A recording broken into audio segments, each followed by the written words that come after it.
evening from Vietnam. Good morning to you, Helen. Thanks a lot for spending your morning joining our Insight Sharing program and share your stories to our global audience. And on behalf of the listeners around the world, we want to say thank you. My pleasure. It's a delight to be with you. And you've been to Cambodia, even it's just on the short trip to go to another country. Cambodia is just nearby my country. So now you have a new friend, new family. The next time if you or your family decide to go to Southeast Asia, make sure you travel to Vietnam and we're going to be here welcoming you. Sounds great. Don't be surprised if I show up. Absolutely. So for a little taste of our culture, Helen, it's an honor for our audience to have you to do a little introduction of who you are and the work you are doing. Would you please do that for us? Certainly. So a short introduction, right? I have a long life. I just turned 75, so I'm very pleased to say that I've had a good, healthy, privileged, longer life already. And it's, I think, this awareness that makes me realize that I have a much shorter runway ahead of me than I had behind me. So I have a lot of things to still do before the end comes. But I do know my past was I grew up actually in the United States. The first 17 years of my life I spent outside of New York City, and I went to university in Pennsylvania, and then I went abroad and studied in France and in Spain. And when I finished my university, I went to Germany and lived there for several years. And after that, I came to Canada. And I've lived now in Canada for over 50 years, and I'm married to a Canadian. I have 2 grown children in their 40s, and they live nearby. I'm in rural Ottawa now, so we have about 200 acres, and I live in the forest, and it's a completely different life than in the center of the city. And I've been here I've been married for 47 years, and we're still married, which is an anomaly in today's world.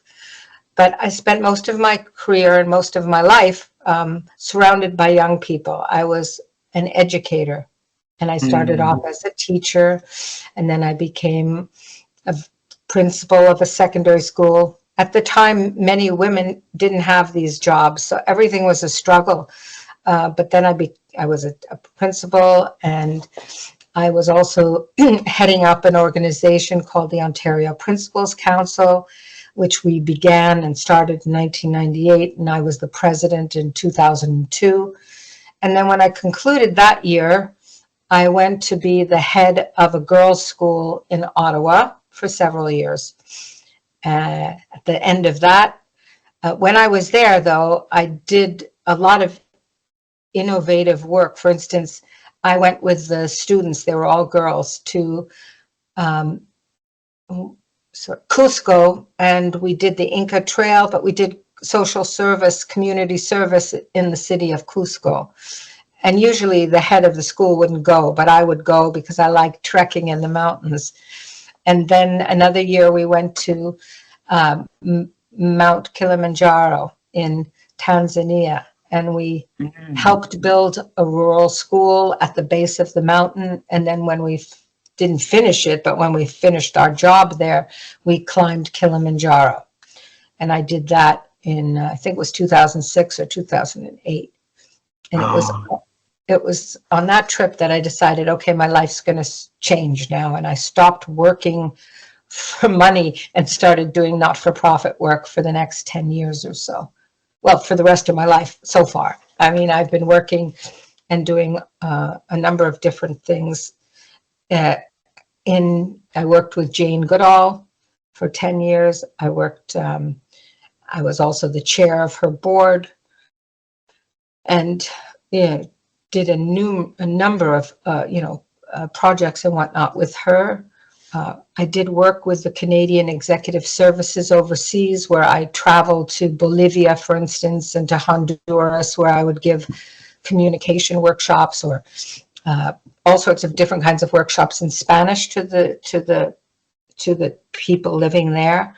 I went to the Arctic and taught board governance to youth in the Inuit youth in the Arctic. I always tried to combine service, to the people wherever I traveled, so that I could offset my carbon footprint, Beautiful. And so I did all of that. And then in my mid-60s, I started losing my confidence, and I felt like I became somewhat invisible. I'm not a quiet person, and I'm extroverted, and I've always had many friends and people, but I just didn't feel the same. After some research and so on, I realized what I was experiencing was ageism. I had internalized ageism, which means self-directed. In other words, because of everything I heard growing up, you're too old to start something new, or, you should be, you can't begin a business at an older age, or I was surrounded by all these anti-aging messages. You can't teach an old dog new tricks. I actually believed that you couldn't learn as much when you got older, or that your memory would fail. I had all these negative impressions about what it meant to grow old. And that stigma really affected me until one day when I was listening to the radio, I heard somebody describe, I thought I was just depressed or it was just me. But then I realized, no, this is something really significant. Ageism is a worldwide, a global epidemic. But people don't recognize it. They don't know that when somebody says to you, Helen, you really look good for your age, I would smile and think that's a compliment. But really, what does that mean? If they said you look good and stopped there, that would be fine. But if they said you look good for your age, the assumption was that, getting older or looking older wouldn't be very favorable. So we have this very negative impression of what it means to grow old. In this culture, it's not that way in other cultures, but in North America. So a former student of mine introduced me at that point to social entrepreneurship and to a center of social innovation in Toronto. She's a good friend, but she's 50 years younger than me, but it doesn't matter. I've always had friends of different ages. And, I helped, she got a Rhodes Scholarship. I've worked with her. She was a student, but became like a friend. And we continue that connection. So she introduced me to social impact investing, and I became fascinated and started taking courses in social entrepreneurship. None of that existed, I have to tell you, when I was a young person, right? Entrepreneurship was, it was just tech, and it was only young people, I thought. So it was new, totally social entrepreneur. And so I took courses, and I decided, okay, in the next chapter of my life, I'm going to try and make a difference in helping the world understand better what it means to age, and try to promote age equity and raise awareness about ageism. Beautiful. And that's what I've been doing. Beautiful, beautiful. And thanks for doing that, because we read the book 100 Years Old Journey. Yeah. Yes, yeah. And I interviewed the authors of the book, and they said that the people will continue to live longer, but we yet ready, we yet prepare physically, mentally, and emotionally for that. So the work that you are doing, you are pioneering to help people to get ready for it. It's very important. And this conversation is designed to let the people know why you're doing this and the journey taking you to get there. All right, you introduce about yourself in 6 minutes, but it's not enough for our audience, not fair for us. Okay, so allow me to travel time with you. Is that okay with you? Sure. All right. When my wife and I, when we were young, my wife always wanted to become a singer. So all she's saying was in the school. That's it, in the class. So not on the performing stage. And I always wanted to become an astronaut, but life Oh, didn't give me any chance to do that. Except we are the only Asian, and until this time, interviewing General Charlie Duke. So he is the youngest out of the 12 men ever walked on the moon. So mm-hmm. yes, and so we want to bring you all the way to when you were in New York, when you were very small. Mm-hmm. So, what was your dream about the future, Helen? The works that Helen gonna do in the future? Well, when I was very young, I don't think I gave much thought to any of that, frankly. I was Ah, a really um, active child. I was very athletic. And so and I was very competitive. So I was a really good swimmer and skier and tennis player. Everything I did, I wanted to be the best at it. I was ah, very, very competitive. So I don't think I gave any thought at all as a young child to what I wanted to be, other than continue doing what I was doing. I can't remember.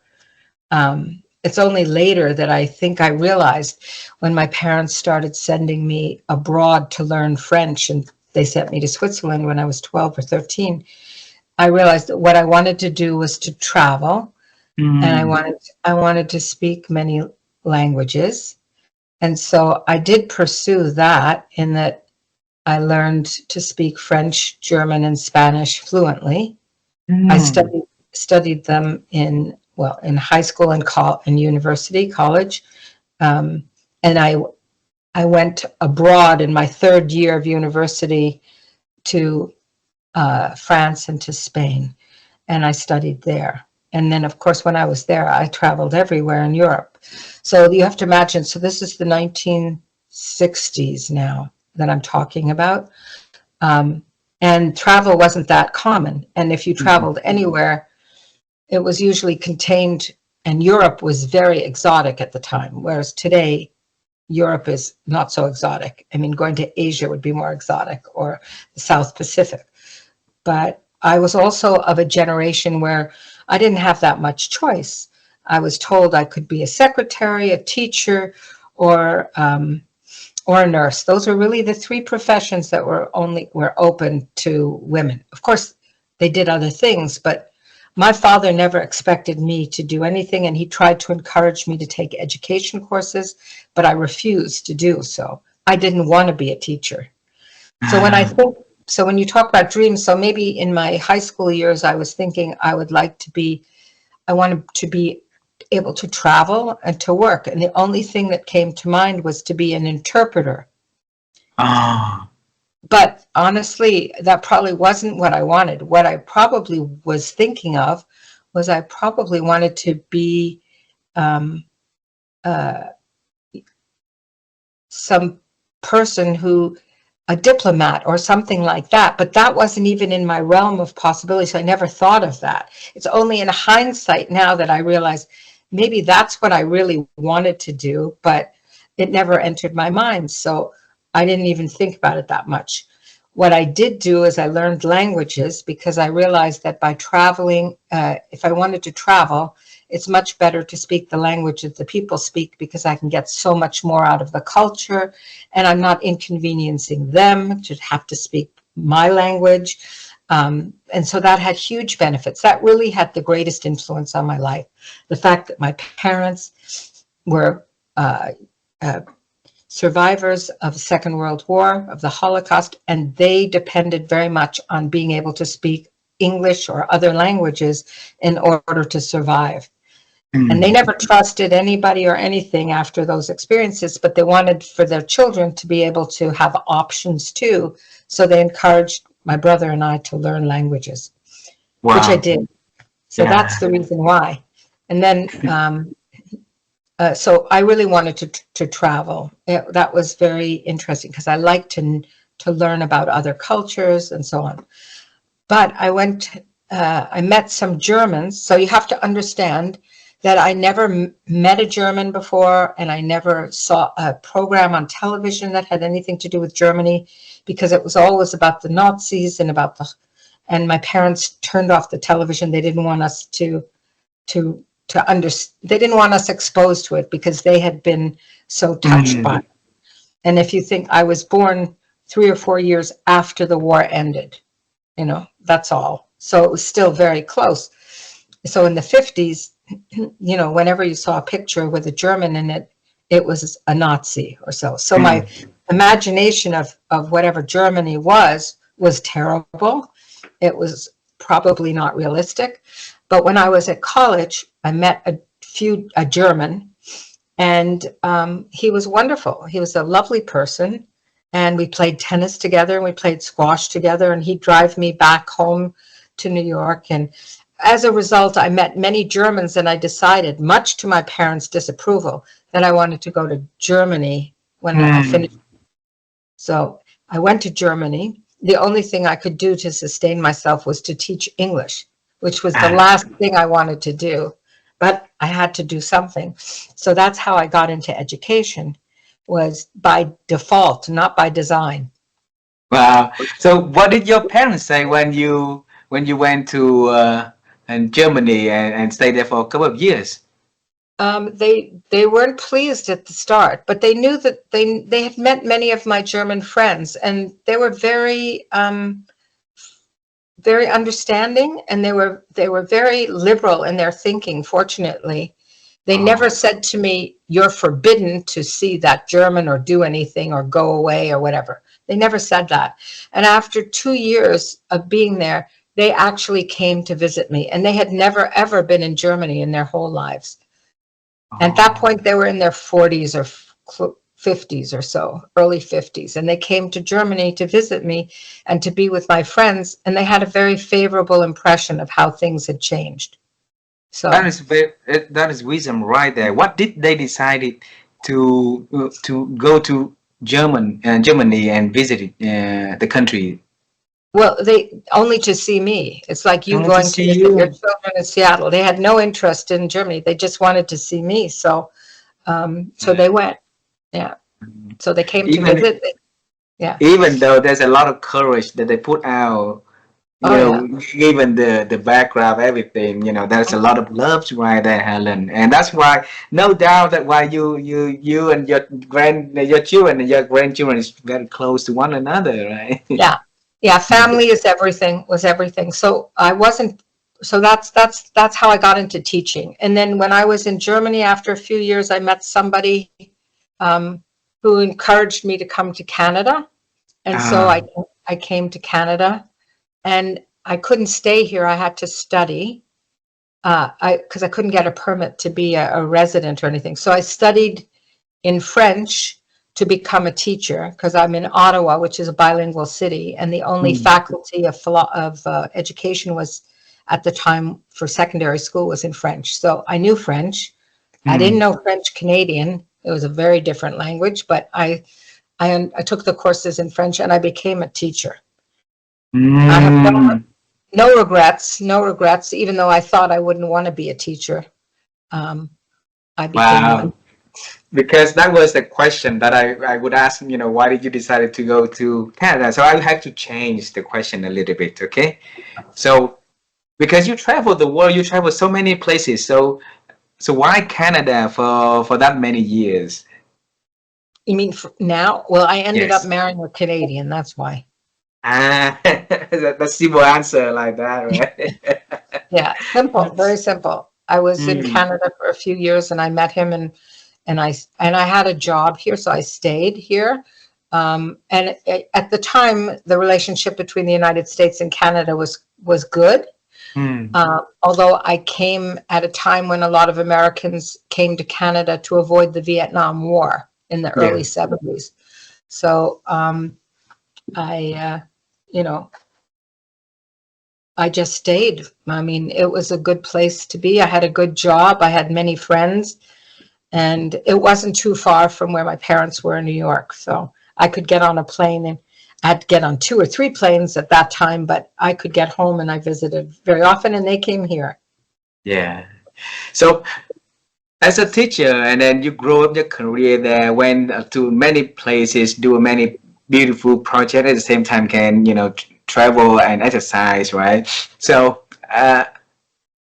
so what happened at the years 60 when I noted in here that you starting to question about yourself, question about life and things like that, for a person that very active like you, have a lot of network, have a lot of energies like you. So Hmm. where did that thought come from into your I, life? I don't know. I don't think it's so much a thought as the realization that once I was always a leader in my respective roles, right? As a head of a school and a principal and president of a big council responsible for 5,000 principals. People always wanted to talk to me and have conversations and so on. But when you lose your title, especially in North America, and Mm, you don't have any business card anymore, your identity very often is is lost, yeah. or you feel as if you're. And I was always such a hard worker that I hadn't developed a whole lot of hobbies. I mean, I did a lot of exercise and sports and read and movies and had lots of friends, but it wasn't the same. And I'd go to a party or something and nobody really wanted to talk to you anymore. Because we have such a stupid mentality, if I can say here, that everything is attached to money and name and brand and so on. So that's Mm, what I think. That's what the origin of that feeling was, that yeah, people don't question or get involved or inquire or aren't as curious anymore. And then you start to feel invisible, especially as a woman, not so much as a man. mm, And when you get older, it's a known fact that women, there's lots of discrimination against women as they get older in North America. They lose their jobs, they dye their hair so they look younger, they put on all these creams and everything so that they look younger, because this society has been youth centric for a really long time, really since, after World War II. Everything is focused on young people. mm. You should look young, be young, try to be young, do everything you can to remain youthful. And I started to realize that that was affecting me. So Oh. that was where the interest came in, and the understanding of what ageism did to individuals, to communities, and to society and economies in particular, is that people begin to change their thinking about what the value is of an older person. That's not Mm, true in Vietnam, I know, and not in a lot of other Asian countries, but it certainly is true here. It will change, and that's also part of the reason why, um, as boomers, oh sorry, as boomers, and I would be of that generation, and I don't like referring to people as a generation or anything. Um, we were the ones that was changing the world, and then suddenly we became old. So we're the ones, besides Zuckerberg, who said, anybody over 30 is old and they're not as smart enough anymore, or this, that, and the other thing. Um, we were the ones responsible for those feelings, because we were the ones who were championing, capitalism and, you know, we weren't as individualistic, but we were, we weren't as generative as I think the generation is now, yeah. where we want to give back. But at the time, we were absorbed with ourselves, and we were the bulk of the population, right? If you Yeah. look at a population pyramid, it was huge at the bottom and very small at the top. Yeah. Now it's the exact other way. It's like a column going up, and the fastest growing group of people is 85 and older now. So, it's everything has changed, but ageism has permeated society to such an extent that in the United States alone, it's a $64 billion industry for cosmetics and skincare for Yeah. for 1 year alone. I want to bring you to the moment of uncomfortable Mhm. because you in that moment you realize something important, a mission, something that you need to do, right? Can you And you excuse me respond, 1 second? I yes, just yes, have, no worry. I'm on a Zoom call. Can I call you back? Sorry. No worry. Yeah. So, no worry, no worry. So, let me start it again, okay? So, I want to bring you to the moment that you got uncomfortable, okay? And because a lot of people, a lot of time, will go into that uncomfortable stage, but Right. they stay in that stage. They're That's right. not getting out. You got out of that, and you're starting something new, not only to help you to change, but also create a movement to help the people to Right. age well, right? Mhm. So the people deserve to know how you feel when you were in that moment every day. What was in your head? How did you feel? How uncomfortable you were? Well, I was always busy doing a number of different things, but to tell you the truth, what frustrated me the most was, and I described to you a lot of the not-for-profit work that I did, traveling and so on. But I was always part of a project, but I never saw the end of it. That I found that frustrating, and so I had to reflect. I did a lot of reflection, but it wasn't necessarily conscious reflection. It was sort of subconscious. But I realized at one point, Helen, you're in your mid-60s. You still have a lot of energy and drive. You can do more than what you're doing now, and that was the thinking. But I think I'm lucky too, because my health was good and is pretty good, and I have energy and enthusiasm, and I enjoy being with people. But I realized, I started learning and realizing that for me to age happily, let's put it that way, I need to have purpose. And that's, Mm. so I realized, older people lose their dignity because people don't value their contributions. But if they encouraged more of their contributions and encouraged them to do more and not just cut them off at this random age of 65, because that's when you can, legitimately perhaps retire, it just frustrated me. So I started doing research on longevity and on all sorts of courses. And because I'm an educator, what came naturally to me was to try and help other people transition from one stage to another, which is what I did. I had courses on purpose, on transition, on, uh,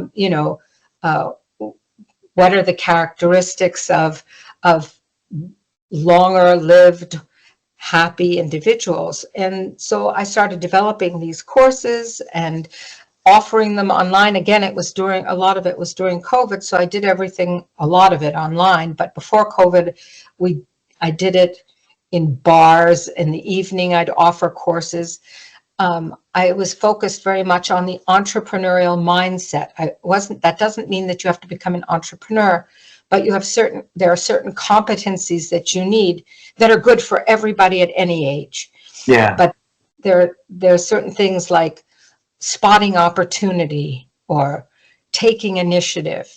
So for instance, I would give sessions on spotting opportunity. What do I mean by that? I would mean, okay, you shop every day at the store on the corner there.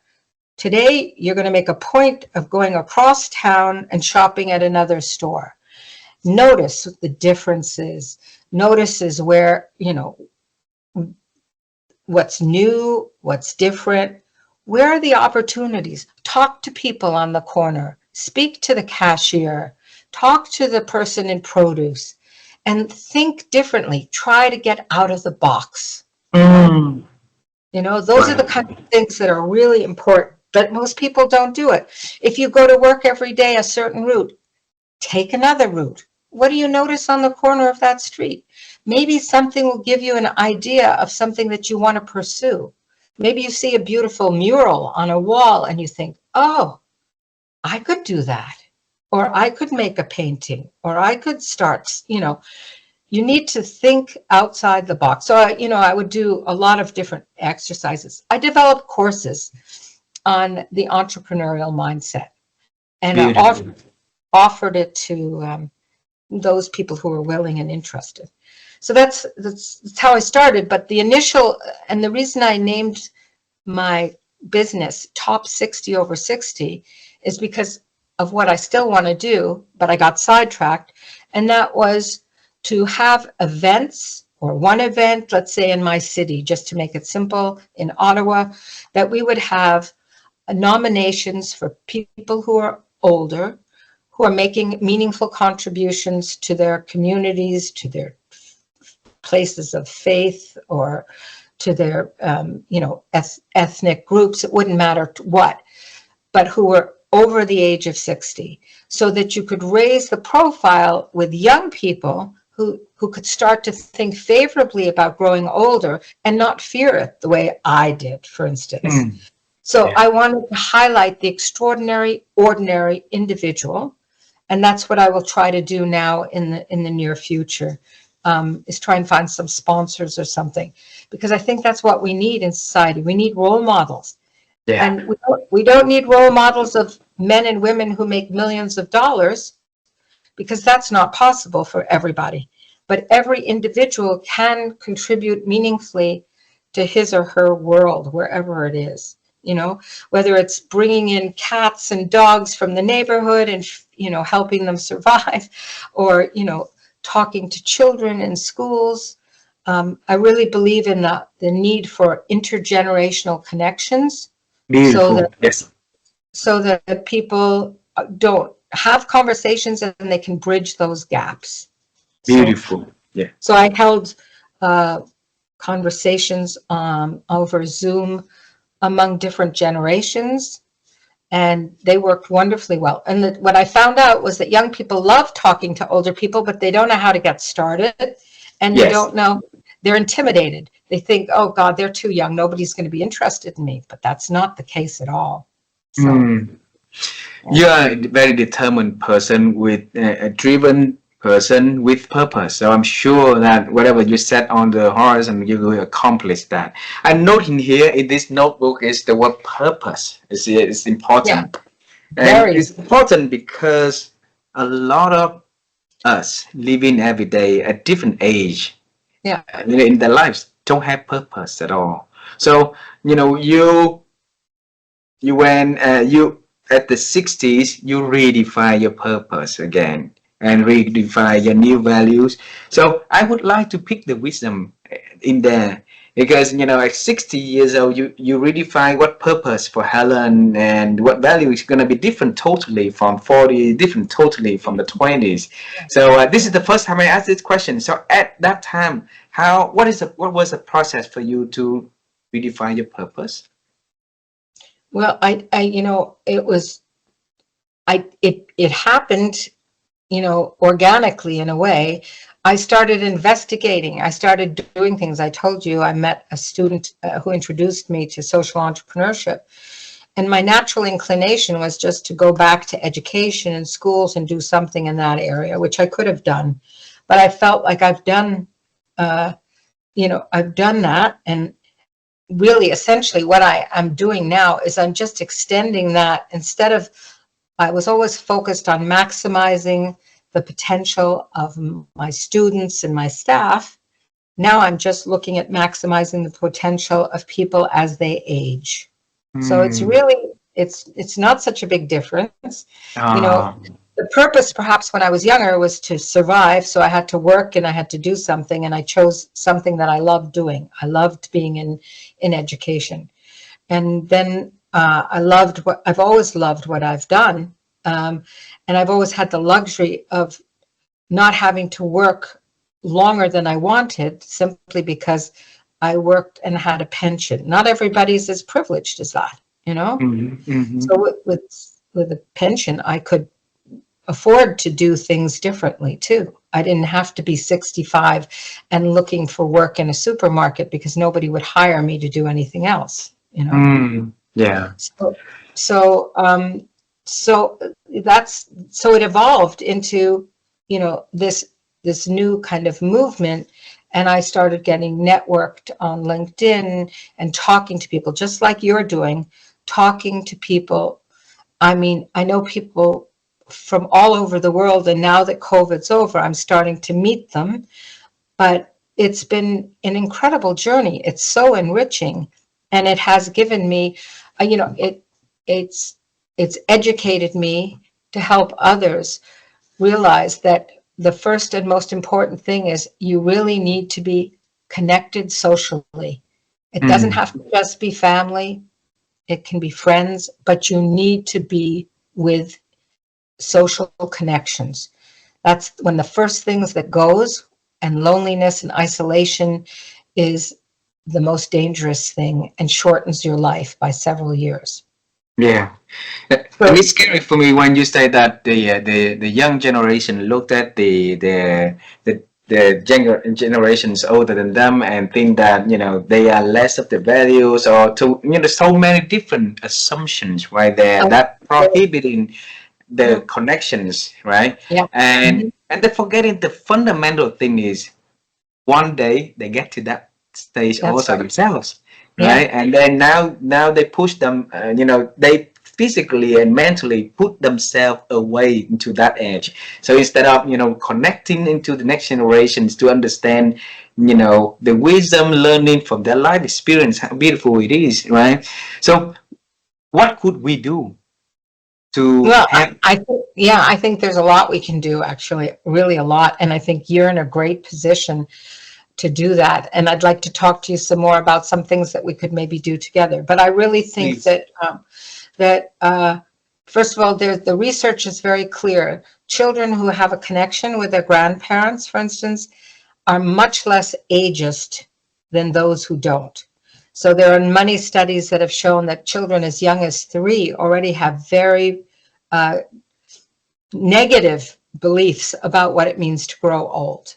You know, again, I'm talking about my society. I don't think that's true in many Asian cultures. It's the contrary. You do revere your elders, you take care of them.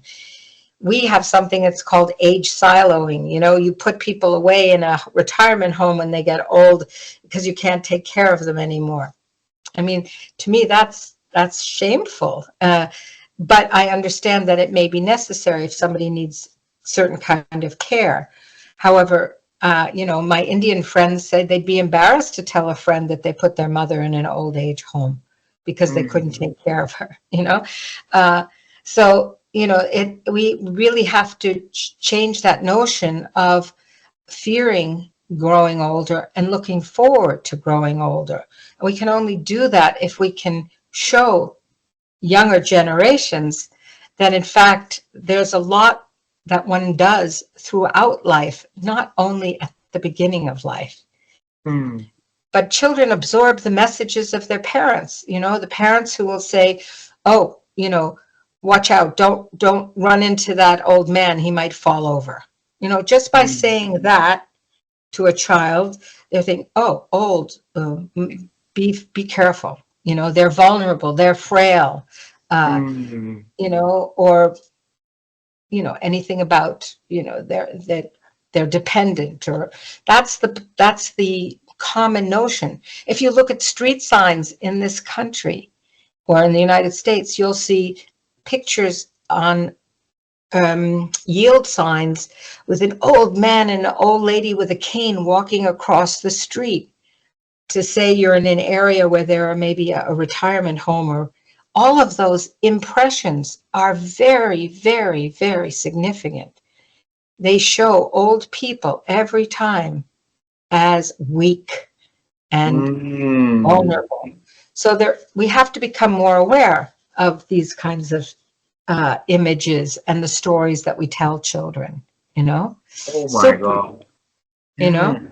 so children really need to be educated at a very young age, and they aren't, about age.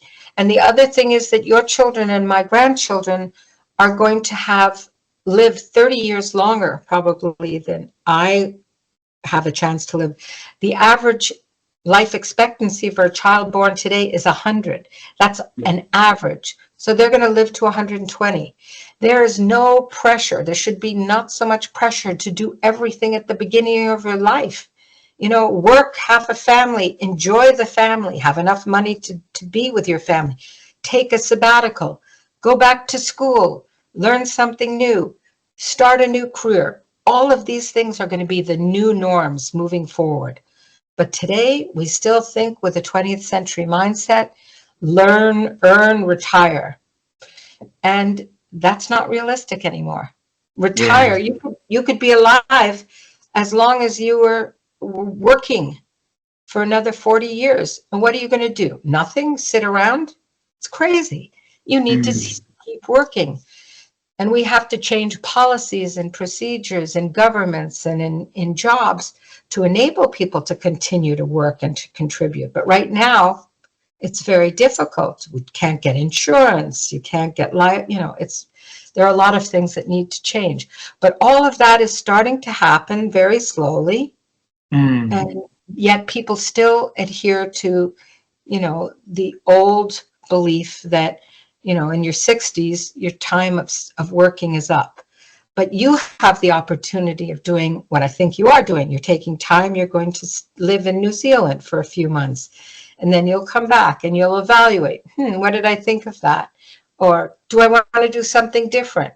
And that is a privilege to be able to do it. I'm not so naive to think that everybody can do that, right? Mm. There are too many poor people in the world who have to work all the time. But for those of us who are fortunate enough to be able to reflect on these things and have the time later in life to enjoy, that's not enough. And if we don't think positively about the future, if we don't have social connection, if we don't have purpose, our lives are going to be shorter. Yeah. And less healthy. And there's so much research to prove that. Yeah. And I'm worried because if we're not prepared, we're not gonna get there, right? It's just like a marathon. Yeah, if you're not exercise, you're not prepared for 1 mile running, then 3 miles running, you're not gonna finish a full marathon, right? No. And every day that if everything that we do, little thing today, will matters a lot. 10 years on the road, 20 years on the road, people don't have that patience to wait to see, because again, we want to see immediate results. We exercise so that the summer we can wear the bikinis to go to the beach, but not knowing that we need to exercise so that 12 years from now, 20 years from now, we still be able to swim in on the beach and the ocean, right? Yeah. So Helen, how could we help the people to prepare for that so that they get to... It's a mindset. I refer to it as a longevity mindset.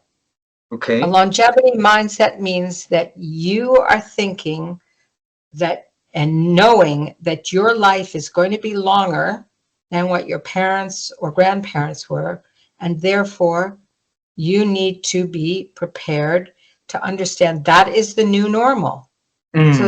So you've got to think and prepare, as you say. You have to eat well. You have to stay strong by exercising.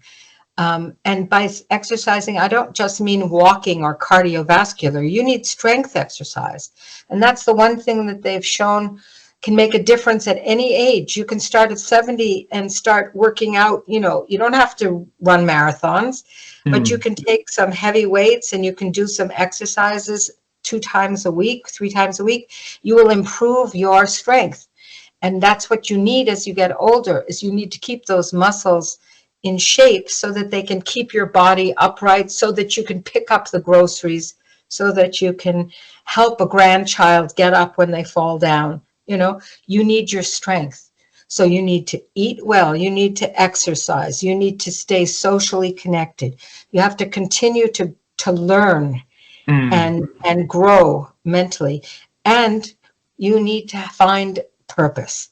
It can be a big P where it's for a greater cause, or it can be a little p, which could be that you're taking care of your grandchildren while your children work, or you have a dog that you need to walk and feed every day. That's a purpose too. That's something that may not be the most grandiose expectation, but it is a purpose.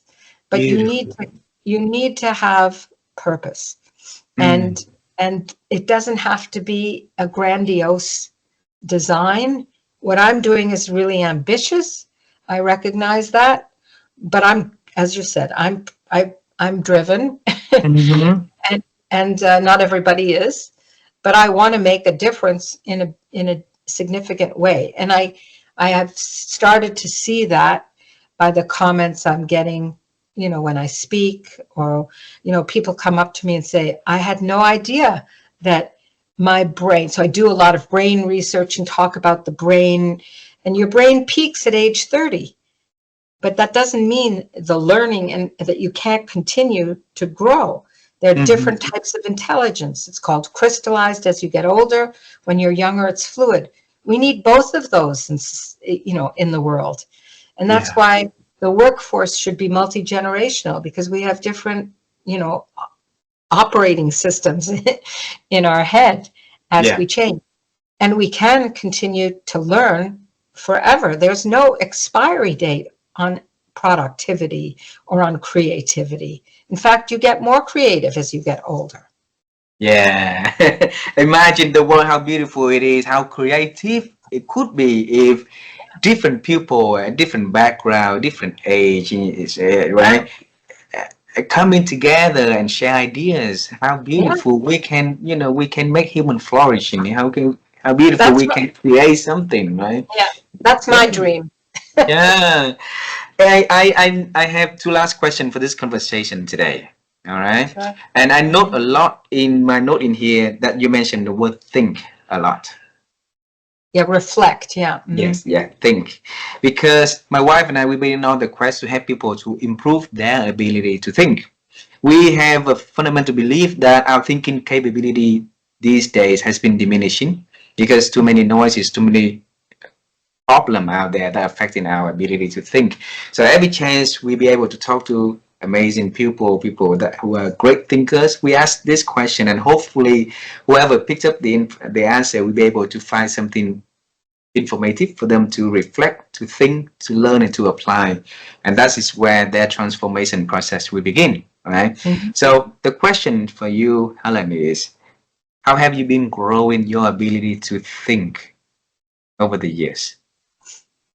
Well, I expose myself deliberately to new situations. So I Mm. have a belief that, and I've operated this way, that I need to get out of my comfort zone at least once a year. Mm. So one of the things that, so I always try to do that in different ways. Sometimes it's to go on a canoe camping trip and to be out in the wilds and sleep on the floor, which I hate, but I'll do it because it brings me into a new awareness about how lucky I am to have a bed, or to listen to the sounds in the forest and to relish what that is. Now I live in nature. I live out in the country, so I have bears and foxes and deer and everything that I'm exposed to a lot. But some people aren't, and I walk every day with my dog in the woods, and I notice things that are different. But I mean, really get out of your comfort zone. So that's part of the reason that I went to Nepal, for instance, was to climb in the Himalayas, to be exposed to a different culture, to sleep in tea houses, and to use toilets that were totally different than the ones that I knew. I mean, all of those things have uh, given me the ability to be, I think, somewhat resilient, which is Mm. what you need as you grow older, and to experience new ideas, new places, new cultures, new languages and to just expose myself to that. I think that's critical for everybody. And that's why I say, I always talk about spotting opportunity. Expose yourself to, you don't have to go to Nepal. You can go down the street, Yeah. talk to the person who's the drug addict, ask them about their life, find out what happened to them, what kind of trauma perhaps precipitated them being here, and show empathy and kindness. That's the one thing we can all do. We need no money to be kind, Yeah. to smile at a stranger, to laugh. Do that more often. See what that makes you feel better. Yeah. Those are the little things that contribute to your well-being and to others too, but you don't realize how important it is to you. Beautiful. I met my ex-colleagues, a group of like very talents from a deco world that I used to let and grow them from the manager level and up. And so they did a small coffee celebration, and they told me this one little story, but I didn't pay attention to. They said that when I was the leader, the one thing consistently that I taught them was to say hello and say thank you to the taxi driver. And that's it, because nobody cares about a taxi driver. They have so many people on the daily basis, right? So if we can be something different. And now they have children already. They teach their children to do that, and they say years ago they didn't like me. Every time they say, okay, hey, why didn't you say hello to them? What happened that you sat right there with him and you're not saying anything? And then they say, 12 years on the road, now they're teaching their children to do that. See, there's no money, no cost to kindness. That's for sure. No. Okay. Yeah. So I don't know. Did I answer your question? I don't even remember what it was. Beautiful. Yes. Go out of comfort zone, try something new, and you don't need to try something new. It's big, huge. Try small things in your capacity, right? Yeah. And I believe that if you just go down the road and you smile at people, sometimes now, because of all the technology and people don't make eye contact, sometimes they get nervous because you're friendly. It's very interesting. Sad.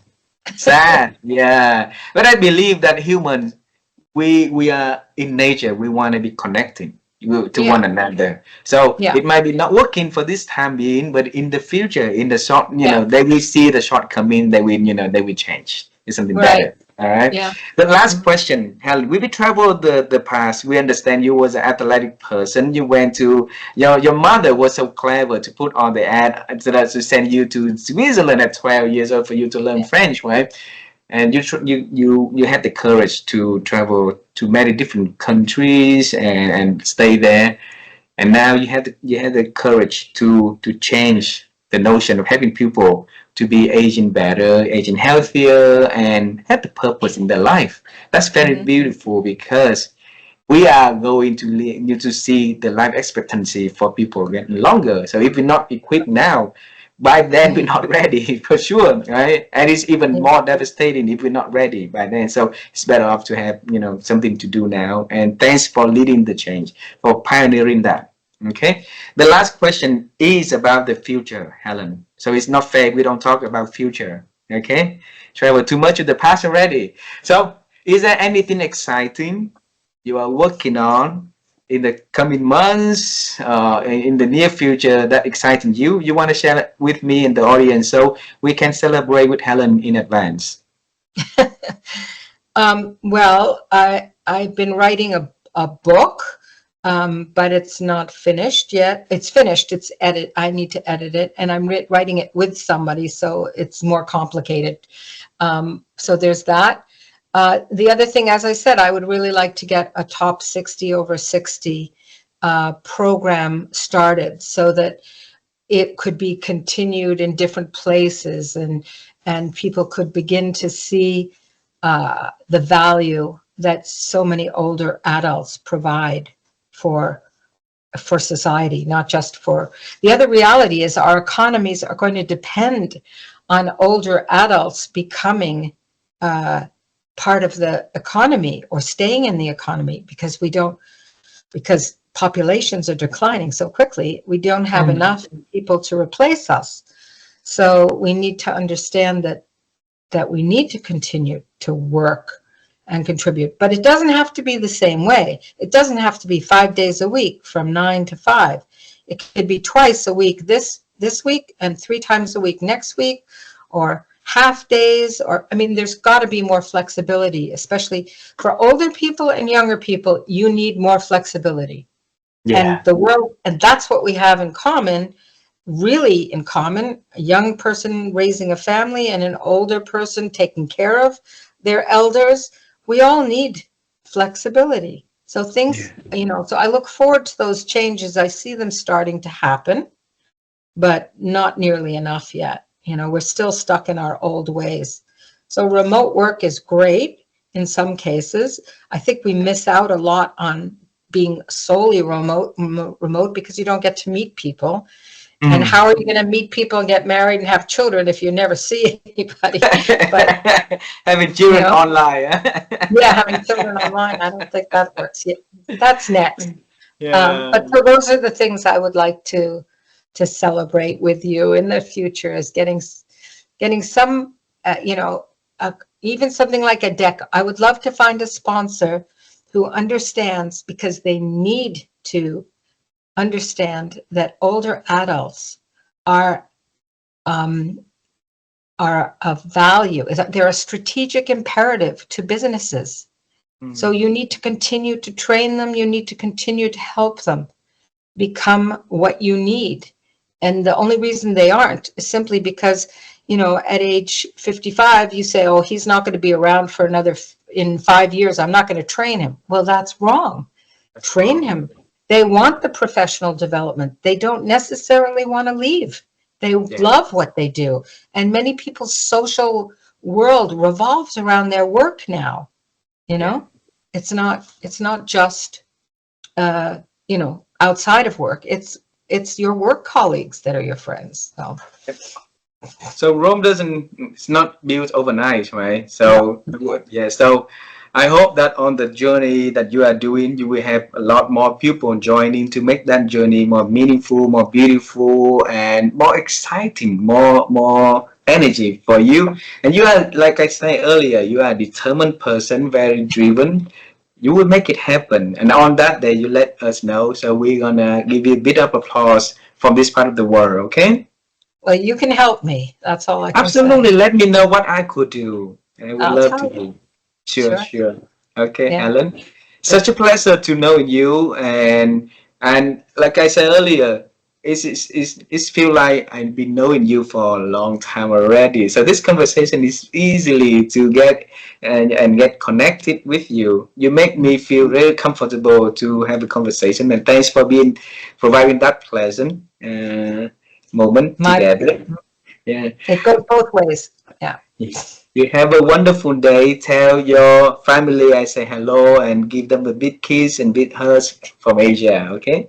Okay, I'll do that. Sure. Thank you. And same to you. Although you only have one at home, right? Yes. Thank you very much. Okay. Hope to hear from you again. Bye. Bye bye.